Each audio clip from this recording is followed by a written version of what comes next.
Hello guys, welcome back to my new blog. तो अभी मैं बहुत ऊपर हूँ, देख सकते हो तुम लोग कितना ऊपर में हूँ मैं। और इधर इधर नज़ारा देखो पूरा। आज आज रथ यात्रा है, तो आज बारिश, मौसम थोड़ा ठीक है अभी, लेकिन ख़राब हो जाएगा जानता हूँ। फिर भी काम कर रहा हूँ। ये सब बारिश से जंग धर गया है, जंग लग गया। ये सब फिर से पेंट करना पड़ेगा। तो अभी इसीलिए सब सामान उठा रहा है नीचे से। एक सीढ़ी उठाए है बहुत मुश्किल से,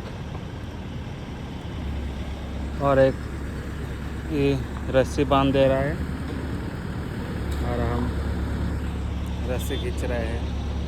तो गाइस बहुत मेहनत करते हैं, थोड़ा मुझे सपोर्ट करो। और वीडियो अच्छा लगेगा तो लाइक, कमेंट और सब्सक्राइब भी कर देना गाइस। चलो मिलते हैं नेक्स्ट वीडियो में। जय हिंद, जय भारत।